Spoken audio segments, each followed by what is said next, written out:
الحمد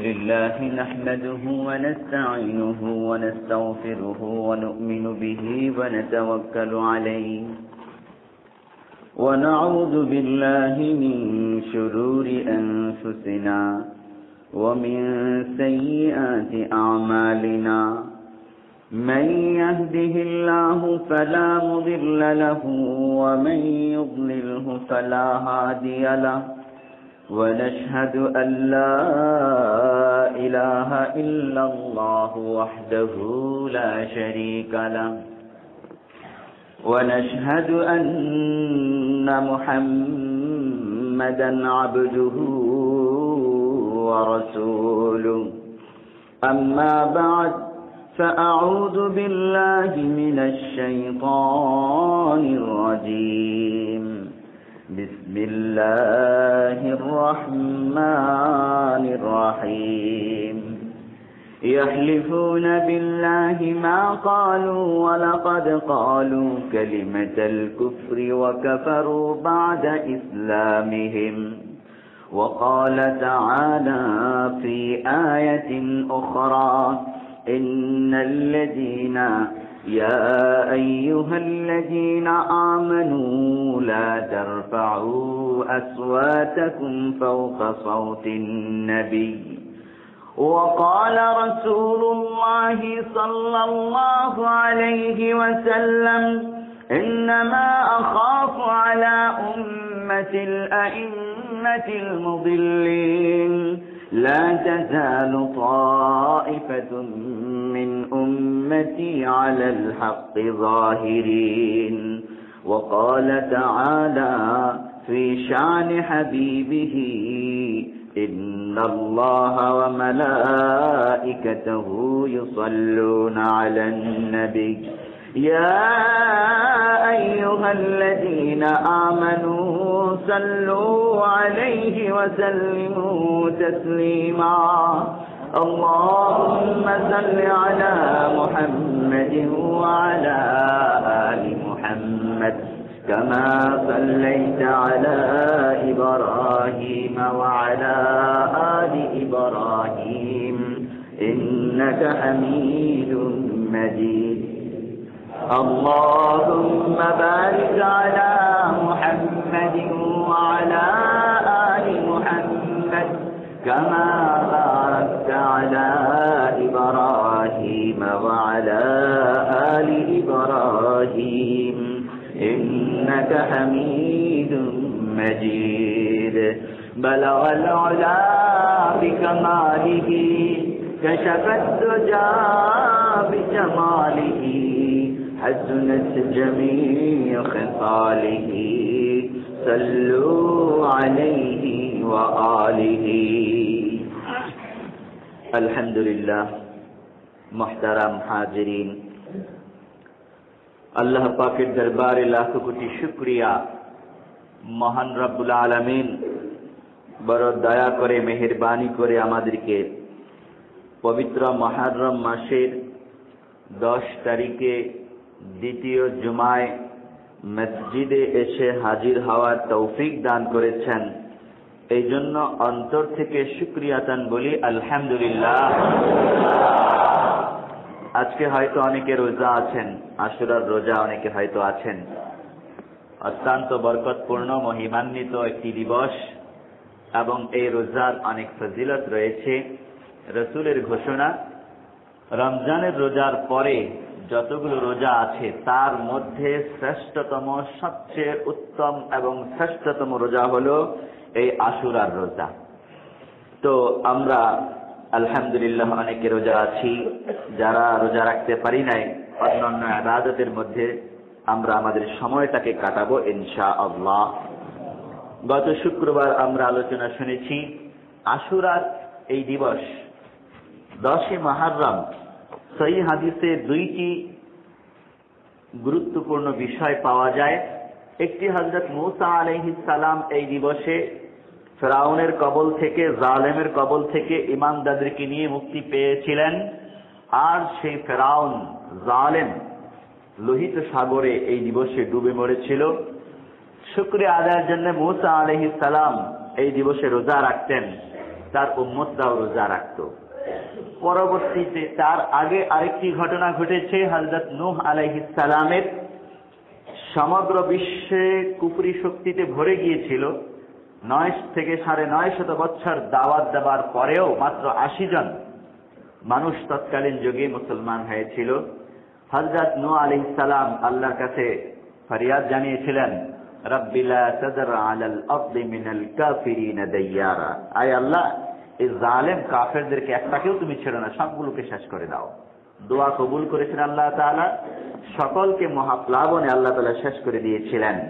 সেই মহাপ্লাবনে কিস্তিতে হযরত নূহ আলাইহিস সালামের কিস্তিতে 80 জন মুসলমান ছিল। ইতিহাস বহুবার আমরা শুনেছি। ওই 80 জন মুসলমান কিস্তি থেকে যেই দিবসে নেমে আসেন, ওই দিবসটি ছিল এই 10ই মুহররম, আর সবাই সেদিন রোজাদার ছিলেন। নূহ আলাইহিস সালাম রোজাদার ছিলেন, 80 জন মুসলমান সবাই রোজাদার ছিলেন। এই দুইটি কারণে এই দিবসটি অত্যন্ত তাৎপর্যমণ্ডিত, খুবই গুরুত্বপূর্ণ। এছাড়া অন্যান্য আরো যেই বিষয়গুলো আছে আশুরাকে কেন্দ্র করে, যেই হযরত আদম আলাইহিস সালামের দোয়া কবুল হয়েছে এই দিবসে, আদম আলাইহিস সালাম এই দিবসে এই পৃথিবীতে নেমেছেন, এমনি করে হযরত ইউনূস আলাইহিস সালাম মাছের পেট থেকে মুক্তি পেয়েছেন এই দিবসে।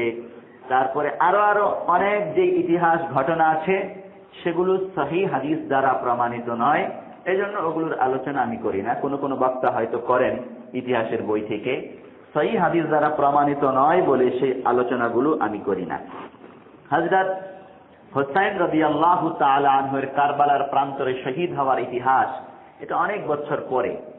এটা মূলত 10ই মুহররমের কোনো বিশেষত্ব নয়, বরং 10ই মুহররমে এই মর্মান্তিক ঘটনাটি ঘটেছিল বলে মুসলমানরা এই ঘটনাকে স্মরণ করে ভুলতে পারে না। তবে এই হুসাইন রাদিয়াল্লাহু তাআলা আনহুর কারবালার প্রান্তরের শাহাদাতকে কেন্দ্র করে অনিসলামিক গর্হিত এবং ইসলামী আকীদার পরিপন্থী কোনো কাজ করা যাবে না, যেটা শিয়ারা করে থাকে এবং কিছু সুন্নিও করে থাকে। শিয়ারা করে যেটা, হাই হোসেন বলে মাতম করে, হোসেন রাদিয়াল্লাহু তাআলা আনহুর একটি কৃত্রিম মাজার বানিয়ে এটাকে নিয়ে কাঁধে করে ঘুরে আবার এই মাজারকে তাওয়াফ করে, যেটা সম্পূর্ণ শিরকি গুনাহ, নাউযুবিল্লাহ। এমনি করে তারা হাই হোসেন বলে বলে চাকু, ব্লেড অথবা এরকম লোহা জাতীয় কিছু দিয়ে নিজেদের দেহে নিজেরা আঘাত করে, রক্ত পড়ে, মাতম করে। এগুলো সম্পূর্ণ নাজায়েজ এবং হারাম কাজ, কখনোই কোনো মুসলমান এটা করতে পারে না। আবার ওই কৃত্রিম মাজারের মধ্যে চুমু খায়, হাত ছুঁয়ে নিজে বরকত নেয়, যদি এরকম আকীদা পোষণ করে তার ঈমান থাকবে না, যে গর্হিত কর্মকাণ্ডগুলো করে। অবশ্য শিয়াদের অধিকাংশ আকীদাই এরকম কুফরি আকীদা, তাদের কর্মকাণ্ড ইসলাম সমর্থন করে না। তো কোনো মুসলমান এই জিনিসটা দেখে উল্লাস প্রকাশ করতে পারবে না এবং এটাকে ভালো বলতে পারবে না যে হ্যাঁ শিয়ারা যেই কাজ করতেছে এটা তাদের মতাদর্শ অনুযায়ী করতেছে, তাদের স্বাধীনতা আছে, তাদের ধর্ম কর্ম পালন করার স্বাধীনতা তাদের আছে, তারা তাদেরটা পালন করবে, কোনো সমস্যা নাই, ওটা তাদের ধর্মীয় কাজ, এটা তাদের জন্য উত্তম এবং ভালো কাজ। এটাকে ভালো বলতে পারবে না, সমর্থনও দিতে পারবে না, যেহেতু তারা মুসলিম হিসেবে পরিচয় দেয়। আরেকটা গ্রুপ আছে কাদিয়ানি, তারাও নিজেদেরকে মুসলিম হিসেবে পরিচয় দেয়, তো ওটা তো তাদের ধর্ম না। কাদিয়ানি আলাদা কোনো ধর্ম না, শিয়া এটা আলাদা কোনো ধর্ম না। যদি ওটা আলাদা ধর্ম হতো, যে খ্রিস্টান একটি ধর্ম, হিন্দু একটি ধর্ম, বৌদ্ধ একটি ধর্ম, আর শিয়াও এরকম অমুসলিম একটি ধর্ম, কাদিয়ানও এরকম অমুসলিম একটি ধর্ম, তাহলে কোনো সমস্যা ছিল না, তারা তাদের বাতিল ধর্ম পালন করতে গিয়ে যা খুশি তা করুক। কিন্তু ইসলামকে ব্যবহার করে যে আমরাও মুসলিম, এই কথা ব্যবহার করে এবং আমাদের কোরআনুল কারীম ধর্মীয় গ্রন্থ মেনে তারা যখন এরকম কুফরি কর্মকাণ্ড করবে, কোন মুসলমান সেটা তো সমর্থন করবেই না, বরং ইসলামী স্টেটে যদি এই ধরনের কোন কর্মকাণ্ড হয়, সরকারের উপর ওয়াজিব ফরজ হয়ে যায়, দায়িত্ব কর্তব্য হয়ে যায় ইসলামের নামে গর্হিত কুফরি এই কর্মকাণ্ড বন্ধ করা, একটা দায়িত্ব কর্তব্য। যদি কোনো সরকার না করে বরং সাপোর্ট করে যে হ্যাঁ ওটা তাদের স্বাধীনতা আছে, যার যার কি বলে মতাদর্শ পালন করার স্বাধীনতা তার আছে, এটা আমাদের গণতান্ত্রিক কিংবা সাংবিধানিক অধিকার। তো এই স্বাধীনতা কিন্তু আল্লাহ তাআলা দেননি। আল্লাহ তাআলা ধর্মকে তথা ইসলামকে কেন্দ্র করে গর্হিত কিছু করার স্বাধীনতা না কোনো সরকারকে দিয়েছে, না কোনো জনগণকে দিয়েছে। অতএব জনগণও সমর্থন করতে পারবে না, কোনো সরকারও সেটাকে সমর্থন করতে পারবে না। এটা হলো ইসলামের মূলনীতি, মৌলিক বিধিবিধান। হ্যাঁ, এটা আমাদেরই দুর্ভাগ্য যে আমরা বর্তমান বিশ্বে, বর্তমান পৃথিবীতে এই ধরনের ইসলামী কোন সরকার পাই নাই।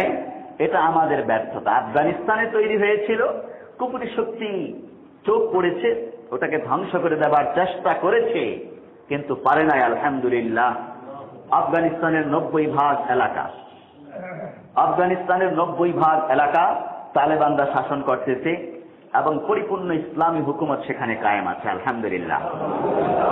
মাত্র 10% আমেরিকা দখল করে রেখেছে, কাবুল রাজধানী সহ। আর বিশ্ববাসীকে আমেরিকা দেখাচ্ছে যে আফগানিস্তান আমাদের নিয়ন্ত্রণে আছে। আসলে মোটেই নেই, মাত্র 10% আছে তাদের নিয়ন্ত্রণে। তো সেখানেও তাদের হুকুমত নড়বড়ে, এই অবস্থা চলছে। যাই হোক, যে কথা বলছিলাম, 10ই মুহররম এই আশুরাকে কেন্দ্র করে গর্হিত রসুম রেওয়াজ যেগুলো প্রচলিত আছে, আমরা মুসলমানরা, রাসূলের আশিকরা, রাসূলের উম্মতরা এগুলোকে সমর্থন করতে পারি না এবং সমর্থন করা যায় না। সমর্থন করলে আমাদের ঈমান আকীদা কিছুই থাকবে না। অত্যন্ত সতর্ক থাকতে হবে আমাদেরকে। আল্লাহ তাআলা আমাদেরকে বুঝার, আমল করার তৌফিক দান করুন। সবাই বলে আমিন। আরেকটি ছোট্ট বিষয় আছে এখানে, কোথাও কোথাও দেখা যায় এটা পালন করা হয়। 10ই মুহররমে এই আশুরা দিবসে শিরনি অথবা খিচুড়ি প্রতি বছর একটা রসুম হিসেবে পালন করা হয় এইভাবে যে 10ই মুহররম একটি বরকতপূর্ণ দিবস। এই দিবসে এরকম খিচুড়ি পাকিয়ে সকলকে খাওয়াইতে হয় এবং খাওয়ানোর মধ্যে বরকত রয়েছে, উপকারিতা রয়েছে এবং এটা ইসলামের একটি বিধান বা বিষয়। এই মনে করে এইভাবে প্রতি বছর রসুম রেওয়াজ পালন করার জন্যে শিরনি খিচুড়ির ইন্তজাম করা বৈধ নয়। হ্যাঁ, মনে চেয়েছে আগের দিন অথবা পরের দিন অথবা ওই দিনেই করলেন, হঠাৎ কোনো বছর করলেন যে একটু মনে চেয়েছে সবাই মিলে একটু খিচুড়ি খাই, সেটা কোনো সমস্যা না। আশুরার দিবসে করতে হয় এবং এই আশুরার দিবসে প্রতি বছর করাটা নিয়ম, ইসলামের বিধান। এই জিনিসটা মনে করে এটা করা যাবে না। সাহাবায়ে কেরাম কখনোই করেন নাই এবং বর্তমান যুগেও হাক্কানি উলামায়ে কেরাম সহ ধর্মপ্রাণ মুসল্লিরা এটা করে না। এটা কেউ হয়তো হঠাৎ একটা ধারণার উপর থেকে করে থাকে। যদি আমরা করে থাকি, আগামীতে সেটা বন্ধ করে দেবো ইনশাআল্লাহ। গতকালকে সেই কাশিমপুর থেকে আমার কাছে ফোন আসছে, কাশিমপুর না, জরুন এক ইমাম সাহেব ফোন করেছেন যে হুজুর, আমাদের এলাকায় এরকম মসজিদ কমিটি এরকম একটা কাজ করতে চাইতেছে, খিচুড়ি রান্না করে সবাইরে খাওয়াবে। কেন? যে আশুরা 10ই মুহররম উপলক্ষে। তো মাসলা মাসাল যা যা বলা দরকার সেভাবে বলে দিয়েছি, আপনারা সেভাবে আমল করবেন ইনশাআল্লাহ। আল্লাহ রাব্বুল আলামিন আমাদেরকে বুঝার তৌফিক দান করুন, আমিন। হ্যাঁ, 10ই মুহররমে রোজা রাখা এটা তো অত্যন্ত ফজিলতপূর্ণ কাজ। রোজা রেখে ইফতারটা ভালো করেন, অথবা সেহরির আইটেমটা খুব ভালোভাবে করেন, অথবা রোজাদার আপনি আছেন, অন্যরা রোজাদার নন, সকলকে নিয়ে ইফতার করেন, একটা কোনো সমস্যা নেই। এটা ভালো খানার ইন্তজাম করেন, এটা কোনো সমস্যা না। ইফতার এবং সেহরিতে ভালো ভালো খাবার খান। আল্লাহ রাব্বুল আলামিন আমাদেরকে বুঝার তৌফিক দান করুন, আমিন। সম্মানিত মুসল্লিয়ানে কেরাম, আমরা একটি আয়াতের তাফসীর আলোচনা করতে করতে প্রায় 3 সপ্তাহ পার করে দিয়েছি, কিন্তু সেই আয়াতে কারিমার তাফসীরের মূল বিষয়ের ভিতরেই আমরা এখন পর্যন্ত প্রবেশ করতে পারি নাই। আলোচনাগুলো বিভিন্ন পয়েন্টে এবং গুরুত্বপূর্ণ কিছু আলোচনা চলে আসতেছে, যার ফলশ্রুতিতে আমি এটাকে ছাড়তে পারতেছি না, আলোচনাগুলো চালাতে হচ্ছে আমাকে। কিয়ামতের আলামত আলোচনা করতে গিয়ে ধারাবাহিক আমরা আলোচনা করে আসতেছিলাম। আমাদের মৌলিক এবং গুরুত্বপূর্ণ আলোচনা সামনে রয়ে গিয়েছে। কিয়ামতের বড় বড় আলামতগুলো কি কি সেগুলো যখন আলোচনা ধরবো, সেখানে আমাদের মৌলিক অনেক তথ্য, অজানা অনেক তথ্য যেগুলো হয়তো জিন্দেগিতেও শোনেন না, এরকম অনেক তথ্য আমাদের সামনে আসবে ইনশাআল্লাহ। আল্লাহ রাব্বুল আলামিন ওই পর্যন্ত আমাদেরকে যাওয়ার তৌফিক দান ফরমান, আমিন। সূরা তাওবার ৭৪ নম্বর আয়াতের তাফসীর আলোচনা আমাদের চলছিল। কিয়ামতের আলামত প্রসঙ্গেই একটি আলোচনা আমাদের এখানে চলে আসছিল। মুনাফিকরা হযরত রাসূল করিম সাল্লাল্লাহু আলাইহি ওয়াসাল্লামকে ব্যঙ্গ বিদ্রুপ করত, এবং তৎকালীন যুগের মদিনার মুনাফিকরা রাসূলকে ব্যঙ্গ বিদ্রুপ তো করতই, উপরে উপরে রাসূলকে মর্যাদা দিত, সম্মান দিত, কিন্তু পিছনে পিছনে ব্যঙ্গ বিদ্রুপ করত।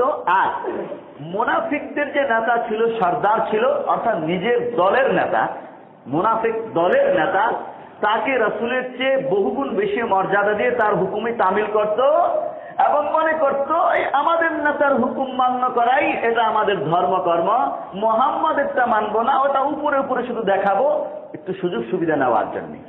এই ছিল মুনাফিকদের কর্মকাণ্ড। তো আল্লাহ রাব্বুল আলামিন তাদের ওই কর্মকাণ্ডের প্রতিবাদ করেই এই আয়াতে কারিমা নাযিল করেছেন এবং তাদের একটা গোপন তথ্য ফাঁস করে দিয়েছেন। তারা একটা কাজ করেছে, করে ওটা আবার অস্বীকার করতেছে, রাসূলকে ব্যঙ্গ বিদ্রুপ করেছে, করে আবার অস্বীকার করতেছে। এই জন্য আল্লাহ তাআলা আয়াত নাযিল করে সেটা জানিয়ে দিলেন। এর একটা শানে নুজুল, ছোট্ট একটা শানে নুজুল আছে, যে আয়াতে কারিমাটা গত ৩ সপ্তাহ যাবত পাঠ করতেছি এবং এই তাফসীরের মধ্যে আমরা ঘুরপাক খাচ্ছি। সূরা তাওবার ৭৪ নম্বর আয়াত, আল্লাহ তাআলা বলতেছেন, ইয়াহলিফুনা বিল্লাহি মা ক্বালু ওয়া লাকাদ ক্বালু কালিমাতাল কুফরি ওয়া কাফারু বা'দা ইসলামিহিম ওয়া হাম্মু বিমা লাম ইয়ানালু ওয়া মা নাকামু ইল্লা আন আগনাহুমুল্লাহু ওয়া রাসূলুহু মিন ফাদলিহি فإن يتوبوا يك خيرا لهم وإن يتولوا يعذبهم الله عذابا أليما في الدنيا والآخرة وما لهم في الأرض من ولي ولا نصير। আল্লাহ তাআলা ওই মুনাফিকদের কুফরি কর্মকাণ্ডের কথা ফাঁস করে দিয়ে উপস্থাপন করলেন যে ওই মুনাফিক তারা তো রাসূলকে ব্যঙ্গ বিদ্রুপ করে, রাসূলকে অপমান করার পরেও তারা কসম খায়, ইয়াহলিফুনা বিল্লাহি মা ক্বালু, আল্লাহর নামে কসম খায়। কসম খায় তবু আল্লাহর নাম নিয়ে, একটু বুক কাঁপে না যে কার নাম নিয়ে মিথ্যা কসম খাইতেছি। এরকম লোক আমাদের সমাজেও আছে। যখন কেউ পাপাচারের মধ্যে একেবারে ডুবে যায়, তখন আল্লাহর নাম নিয়ে অথবা কোরআন শরীফ ধরে কসম খাইতে তার সামান্যতম বুক কাঁপে না, অথচ সম্পূর্ণ মিথ্যাবাদী। এরকম ঘটনা ঘটে। যখন তার দ্বীন ঈমান থাকে না, তো এরকম কসম খাওয়া তার পক্ষে খুব সহজ হয়ে যায়, বুক কাঁপে না। ইয়াহলিফুনা বিল্লাহি মা ক্বালু, আল্লাহ তাআলা বলে দিলেন আল্লাহর নাম নিয়ে কসম খায়। ওয়া লাকাদ ক্বালু কালিমাতাল কুফরি, অথচ ওই দুষ্ট নরধম সে কুফরি বাক্য উচ্চারণ করেছে, রাসূলের নামে ব্যঙ্গ বিদ্রুপ করেছে, রাসূলের হুকুমকে কথাকে বিশ্বাস না করে, আমল না করে সে নিজস্ব ধ্যান ধারণায় রাসূলের কথার ব্যঙ্গ বিদ্রুপ করেছে, রাসূলের কথার বিরুদ্ধাচারণ করেছে। বা'দা ইসলামিহিম, অথচ সে নিজেকে মুসলিম বলে দাবি করে, ইসলাম আনয়ন করেছে, সব জায়গায় প্রচার করে আমি মুসলিম, মুসলিম বলে দাবি করে। মুসলিম বলে দাবি করার পরেও সে গোপনে গোপনে ইসলামের বিরুদ্ধাচারণ করে, রাসূলের নামে ব্যঙ্গ বিদ্রুপ করে।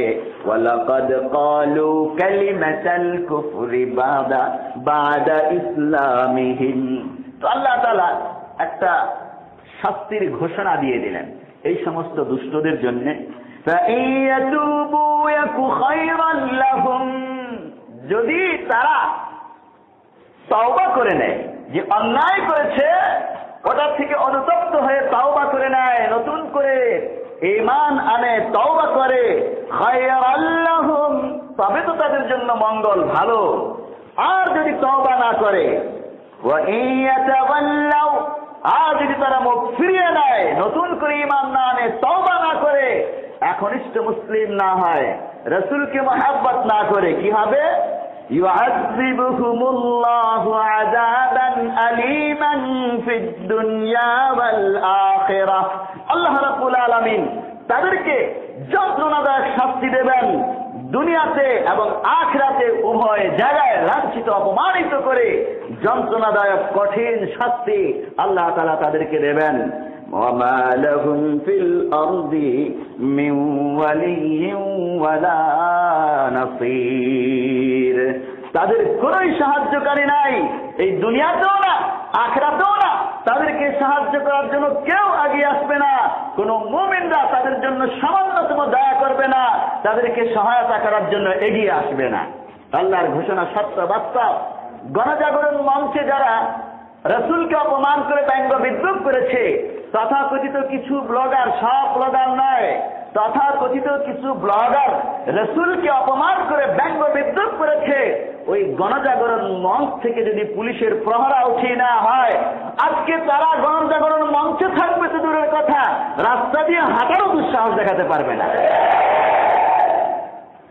আল্লাহর জমিন শুধু আল্লাহর বান্দাদের জন্য, কোন নাস্তিক মুরতাদদের জন্য আল্লাহ জমিন পয়দা করেন নাই।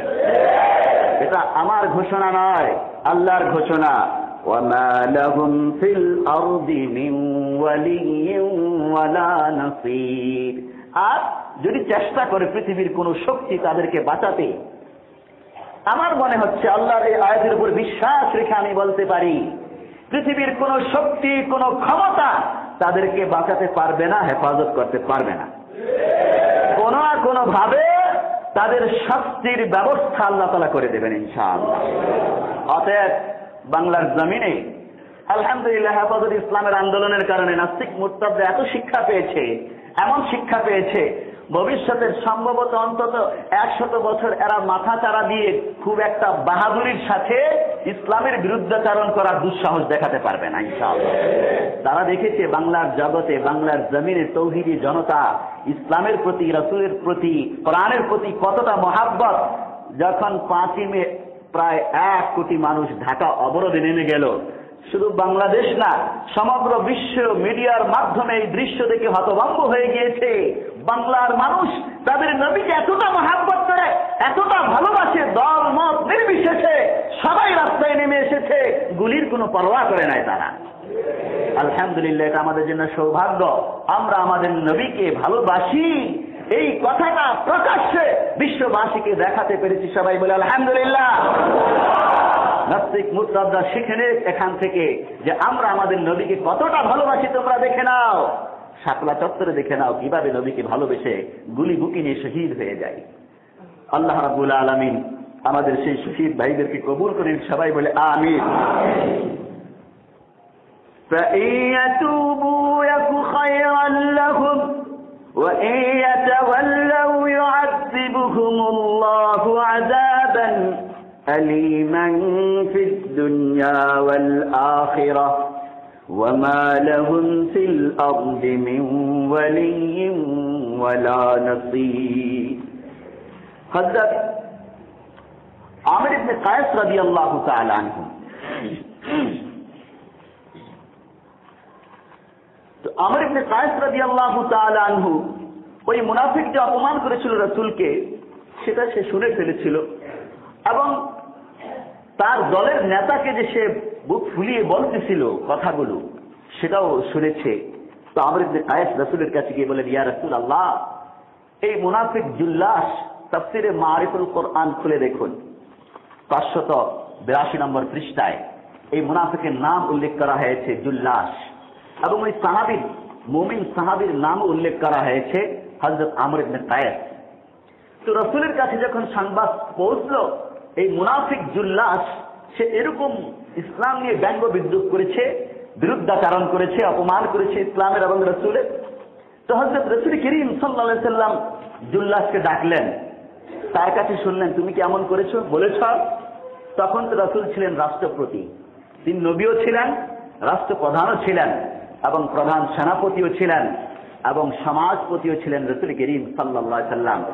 আবার সেই রাসূলই মসজিদে নববীর ইমাম সাহেবও ছিলেন এবং খতিবও ছিলেন, মিম্বরে বসে তিনি খুতবাও পেশ করতেন। রাসূল করিম সাল্লাল্লাহু আলাইহি ওয়াসাল্লাম রাজনীতির সর্বোচ্চ পর্যায়ের ব্যক্তি ছিলেন, রাষ্ট্রপ্রধান ছিলেন।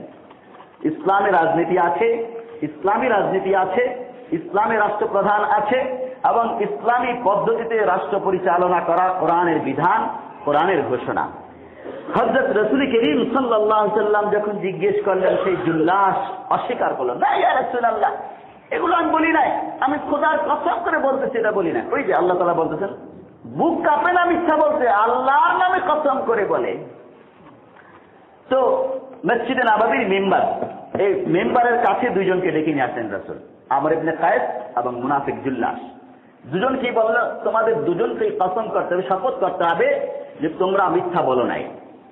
তো জুল্লাস সর্বপ্রথম মেম্বারের কাছে দাঁড়িয়ে বলল, আমি এই মসজিদে রাসূলের মেম্বারের কাছে দাঁড়িয়ে বলতেছি, আমি এটা বলি নাই, আল্লাহর কসম করে বলতেছি, এইভাবে সে বলল। এখন কোন মিথ্যাবাদী যদি এইভাবে কসম করে বলে, তো কি করার আছে এখানে? কোনো সাক্ষী তো নাই। হযরত আমর ইবনে কায়েস রাদিয়াল্লাহু তাআলা আনহু দাঁড়ালেন মিম্বরের কাছে এসে, রাসূল দাঁড়ানো, সাহাবায়ে কেরাম দাঁড়ানো। সেও কসম করে বলল যে আমি এরকম করি না, আমি যা বলেছি সত্য বলেছি, ওই জুল্লাস এরকমই বলেছে। এরপরে দুটি হাত তুলে সে আল্লাহর কাছেও ফরিয়াদ জানাইতেছে, মেম্বারের পাশেই দাঁড়িয়ে, আয় আল্লাহ, তুমি সব জানো, সত্য জানো, আমি মিথ্যা বলি নাই। ওই ব্যক্তি সত্যি রাসূলকে অপমান করে এরকম ব্যঙ্গ বিদ্রুপ করেছে। আয় আল্লাহ, তোমার এই বান্দার পক্ষে কোনো সাক্ষী নাই, তুমি সাক্ষী হয়ে যাও। আয় আল্লাহ, তোমার এই বান্দার পক্ষে কোনো সাহায্যকারী নাই, তুমি সাহায্যকারী হয়ে যাও। আসল ঘটনা তুমি আয়াত নাযিল করে দরকার পড়ে প্রকাশ করে দাও, আয় আল্লাহ। এইভাবে যখন সে দোয়া করতেছিল, হযরত রাসূল করিম সাল্লাল্লাহু আলাইহি ওয়াসাল্লাম সে আমিন আমিন বলতেছিল। সাহাবায়ে কেরামকে বললেন, তোমরাও আমিন বলো। সাহাবায়ে কেরামও তার দোয়ার সাথে সাথে আমিন আমিন বলতেছিল। রাসূলের একটি বিশ্বাস ছিল যে আমর ইবনে কায়েস, আমার এই সাহাবী যে আমাকে মহব্বত করে, এ মিথ্যা বলতে পারে না। বিশ্বাস ছিল রাসূলের। তো সাহাবায়ে কেরাম আমিন বলেছে। কিছুক্ষণ পর মসজিদ থেকে পার হয় নাই, এমন সময় আল্লাহ তাআলা জিবরাইলকে পাঠিয়ে দিলেন এবং আয়াত নাযিল হলো কোরআনুল কারীমের সূরা তাওবা ৭৪ নম্বর আয়াত, যে আয়াতে কারিমা বিগত ৩ সপ্তাহ যাবত আপনাদের সামনে তেলাওয়াত করতেছি তাফসীর পেশ করার জন্য। আনুষঙ্গিক অনেক তাফসীর পেশ করা হয়েছে। ওই আয়াতে কারিমা নিয়ে একজন মুসলমানকে নির্দোষ প্রমাণ করার জন্য, একজন মুসলমানের পক্ষে সাক্ষী পেশ করার জন্য, একজন মুসলমানকে এবং রাসূলের আশিকের মর্যাদাকে বাড়িয়ে তোলার জন্য, তার অন্তরে যে রাসূলের মহব্বত আছে ওটার মর্যাদা রক্ষা করার জন্য খোদ আল্লাহ রাব্বুল আলামিন আরশ আজিম থেকে শুনেছেন, জিবরাইলকে পাঠিয়ে দিলেন, যাও আয়াতে কারিমা নিয়ে রাসূলের কাছে হাজির হয়ে যাও। হযরত জিবরাইল আলাইহিস সালাম আয়াতে হাজির হয়ে গেলেন। রাসূল করিম সাল্লাল্লাহু আলাইহি ওয়াসাল্লাম তখন দাঁড়ানো মসজিদে নববীতে। সাহাবায়ে কেরাম দেখলেন রাসূল কেমন জানি করতেছেন। ওহী অবতীর্ণ হলে রাসূলের চেহারা অন্যরকম হয়ে যেত, কখনো চেহারা থেকে ঘাম টপকে টপকে পড়তো, অনেক ওজন, ওহীর ওজন অনেক বেশি। এইভাবে রাসূলের চেহারা কখনো হরিদ্রা বর্ণ হয়ে যেত, কখনো রাসূলের চোখ দুটা মুদে যেত, বিভিন্ন রকমের অবস্থা হতো। সাহাবায়ে কেরাম বুঝলেন নিশ্চয়ই ওহী অবতীর্ণ হচ্ছে, ওহী অবতীর্ণ হচ্ছে, ওহী অবতীর্ণ হলো। হযরত রাসূল করিম সাল্লাল্লাহু আলাইহি ওয়াসাল্লাম চোখ মেলে সাহাবায়ে কেরামের দিকে তাকিয়ে কোরআনের সূরা তাওবার ৭৪ নম্বর আয়াত কেবল শব্দ অবতীর্ণ হয়েছে, তিলাওয়াত করতে লাগলেন। ইয়াহলিফুনা বিল্লাহি মা ক্বালু ওয়া লাকাদ ক্বালু কালিমাতাল কুফরি ওয়া কাফারু বা'দা ইসলামিহিম ওয়া হাম্মু বিমা লাম ইয়ানালু ওয়া মা নাকামু ইল্লা আন আগনাহুমুল্লাহু ওয়া রাসূলুহু মিন ফাদলিহি فإن يتوبوا يك خيرا لهم وإن يتولوا يعذبهم الله عذابا أليما في الدنيا والآخرة وما لهم في الأرض من ولي ولا نصير। এই আয়াত কারিমা নাযিল হওয়ার সাথে সাথে ওই সাহাবীর চেহারা হাস্যোজ্জ্বল হয়ে গেল, আলোকিত হয়ে গেল, এত খুশি হয়েছে যে আল্লাহ রাব্বুল আলামিন আমার পক্ষে সাক্ষী হয়েছেন, আমার তো কোনো সাক্ষী ছিল না। আল্লাহ তাআলা আমার পক্ষে সাক্ষী হয়ে গিয়েছেন। এত খুশি হয়েছে ওই সাহাবী যে আমার জন্য আল্লাহ আয়াত নাযিল করলেন। রাসূলের মহব্বত অন্তরে থাকলে বান্দাকে এইভাবেই আল্লাহ তাআলা সম্মানিত আর মর্যাদাবান করেন এই জগতে।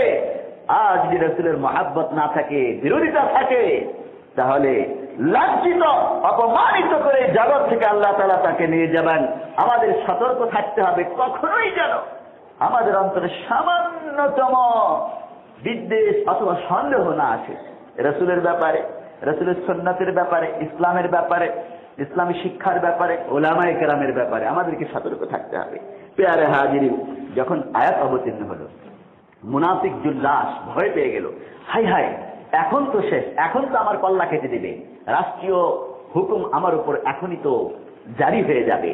সে তৎক্ষণাৎ বলে উঠল, ইয়া রাসূলুল্লাহ, আমি এখন স্বীকার করছি যে হ্যাঁ, আমার থেকে এই ভুলটা হয়ে গিয়েছে ইয়া রাসূলুল্লাহ। এখন সে স্বীকার করতেছে, অথচ ইতিপূর্বে দেখেন কসম করেছে, আল্লাহর নাম নিয়ে কসম করেছে। কোথায়? মসজিদে নববীতে দাঁড়িয়ে, আবার কোথায়? রাসূলের মিম্বরের পাশে দাঁড়িয়ে। যখন কারো ভিতরে দ্বীন ঈমান থাকে না, মুনাফিকি থাকে, তখন সে সব করতে পারে। একজন মানুষকে হত্যাও করতে পারে, আলেমকে হত্যা করেও সে উল্লাস প্রকাশ করতে পারে, কোনোই দুঃখ তার বাঁধবে না। আল্লাহর নাম নিয়ে কসম করে মিথ্যা বলবে, কোনোই বুক তার কাঁপবে না।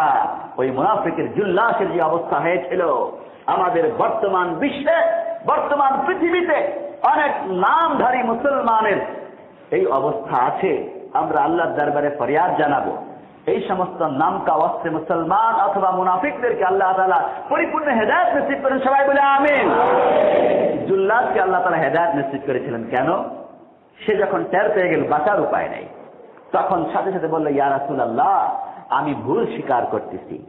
এবং সে এই যে আয়াত নাযিল হলো, এই আয়াতেরই রেফারেন্স দিয়ে রাসূলের কাছে একটা দাবি পেশ করেছে।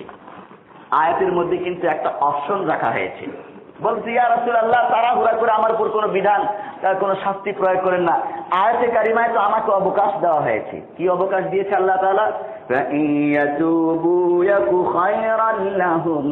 যদি সে তওবা করে নেয় তাহলে তার জন্য সেটা কল্যাণকর হবে, তাকে ছেড়ে দেওয়া হবে। আর যদি তওবা না করে তাহলে তার শাস্তি অপেক্ষা করতেছে। তৎক্ষণাৎ সে তওবা করলো রাসূলের কাছে মসজিদে দাঁড়িয়েই, এবং বললো, ইয়া রাসূলুল্লাহ, এই তো কোরআনেই তো আমার পক্ষে রেফারেন্স আছে। দেখেন, এই মুনাফিকের পক্ষেও দলিল আছে, মুসলমানের পক্ষেও দলিল আছে। এমন একটি আয়াত আল্লাহ নাযিল করলেন, মুনাফিকও দলিল দেয় এই আয়াত দিয়ে। সবাই বলে আলহামদুলিল্লাহ। হ্যাঁ, কোরআনুল কারীমে সবার পক্ষেই দলিল আছে, তবে সমস্ত পক্ষটা হলো হক পক্ষ। মুনাফিক, নাস্তিক, মুরতাদ সে যদি তার দলিল তালাশ করতে চায় কোরআন থেকে, সে পাবে, কিন্তু হকের পক্ষে পাবে। তার নাস্তিকপনা, মুনাফিকিপনা এগুলো ছেড়ে দিতে হবে।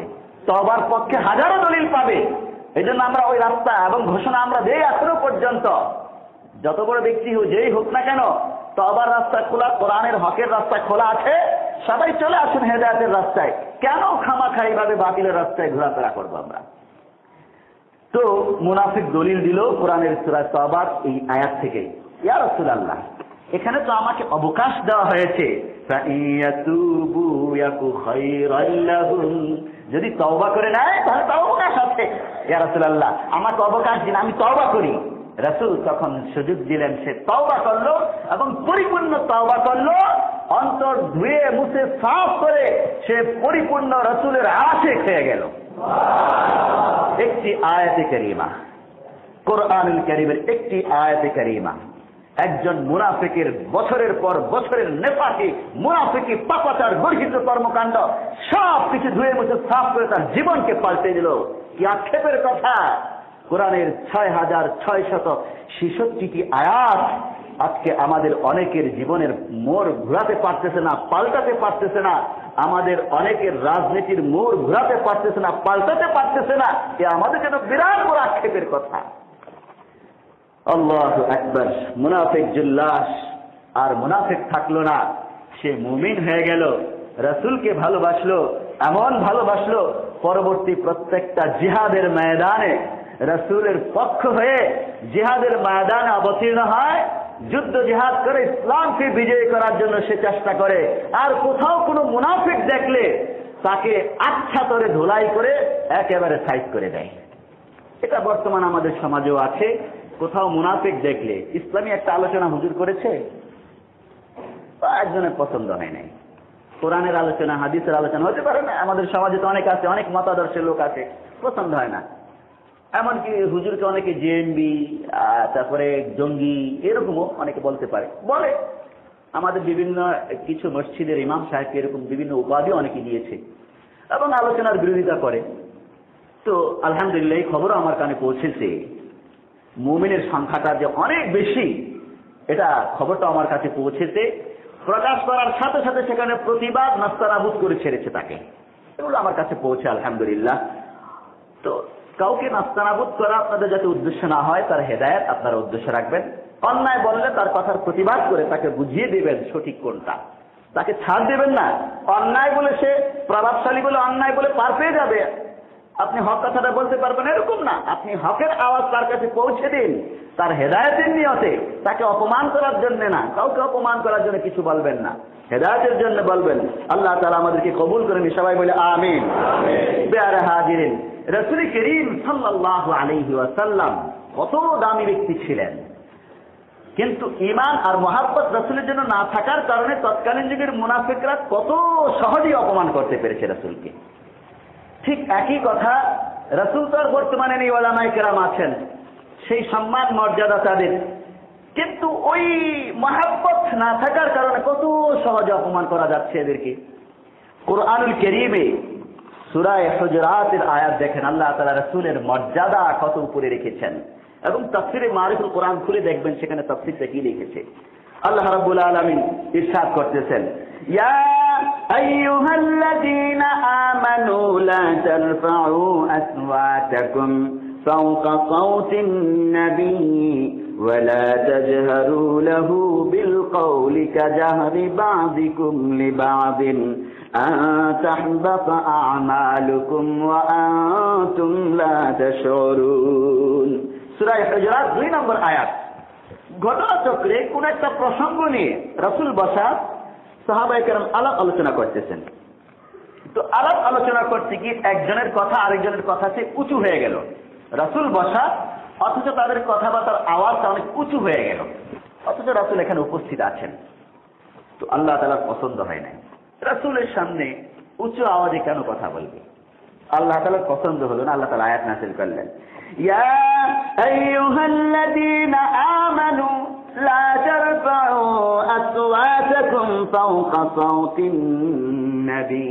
হে মুমিনরা, লা তারফাউ আসওয়াতাকুম, খবরদার খবরদার, তোমাদের আওয়াজকে উচ্চ করো না, ফাওকা সাওতিন নবী, নবীর আওয়াজের উপর তোমাদের আওয়াজকে উচ্চ করো না।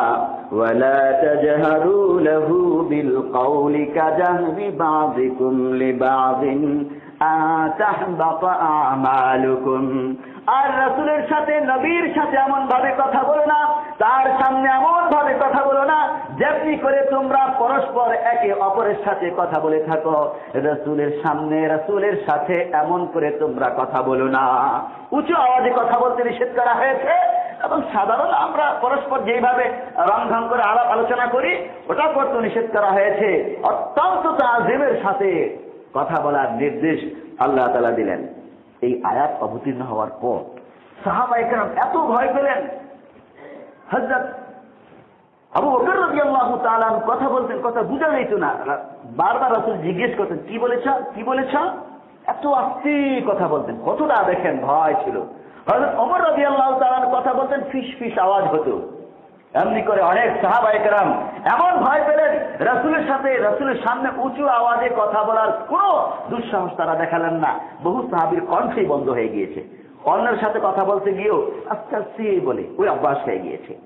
আল্লাহ তাআলার এই আয়াত তারা কত সম্মানের সাথে নিজের আমল করেছেন। আল্লাহু আকবার।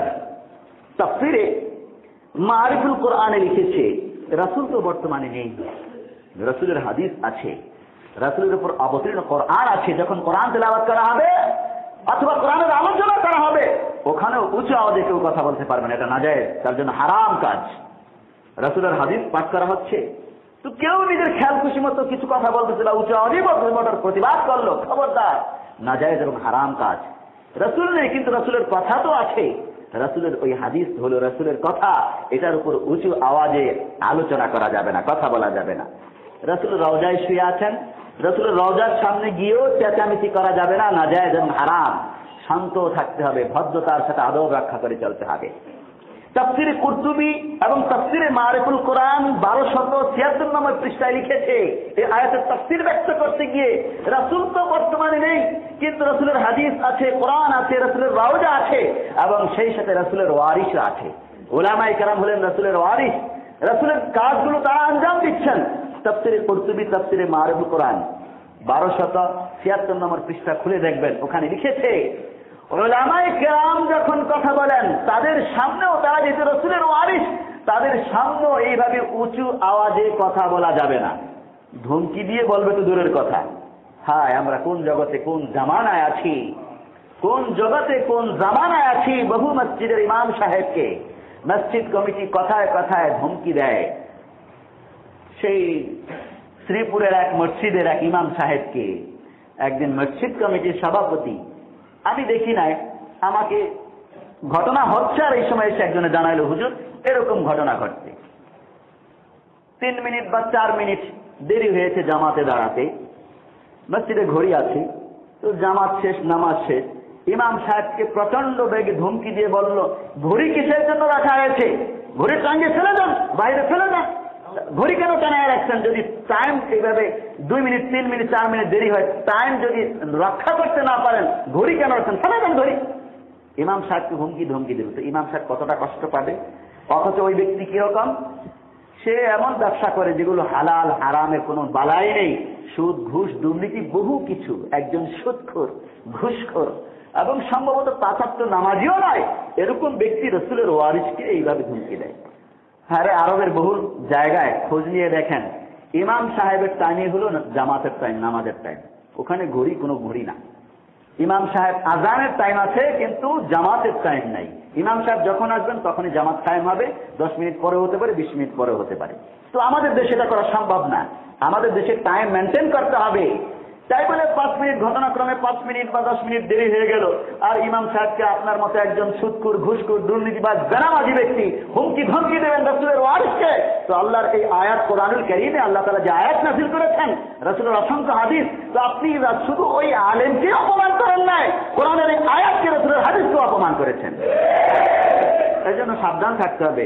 প্রভাবশালী হয়ে গিয়েছি বলেই যে ইমাম সাহেবকে হুমকি ধমকি দেব, কোন আলেমকে হুমকি ধমকি দেব, এই টেন্ডেন্সি আমাদের পরিহার করতে হবে। যদি আমরা আমাদের ইমানকে, আমলকে বাঁচাতে চাই, রাসূলের মহব্বত, কোরআনের মহব্বত অন্তরে লালন করতে চাই, বর্তমান যুগে উলামায়ে কেরামের মহব্বত লালন করতে হবে। আলেম আছে বর্তমানে, এদের মহব্বত। এই কথা বলেন না যে হুজুর আপনি আপনার তার জন্য বলতেছেন কিনা, কশিন কালো না। আমি নিজে সমগ্র উলামাকে অন্তর দিয়ে মহব্বত করি, কোরআনের খাতিরে, রাসূলের খাতিরে, এটা আমাকে করতে হবে। আমি একজন ছোট মানুষ, আমার জন্য আমি কখনোই কোনো কথা বলি না, কিন্তু একজন আলেম সে যেখানেই থাকুক, যতটুকুনি হোক না কেন, তার মর্যাদা আমি কোরআনের কারণে দেব, রাসূলের কারণে আমি তার মর্যাদা দেব, তাকে আমি মাথায় তুলে রাখবো, তাজ বানিয়ে রাখবো ইনশাআল্লাহ, যদি দুনিয়াতে আমার ঈমান আমল নিয়ে চলাফেরা করতে হয়। আল্লাহ রাব্বুল আলামিন আমাদেরকে এই কথাগুলো বুঝার, মানার, আমল করার তৌফিক দান ফরমান। আমিন। ওয়া আখির দাওয়ানা আলহামদুলিল্লাহি রাব্বিল আলামিন। যারা সুন্নাত পড়ে নাই সুন্নাত আদায় করেন।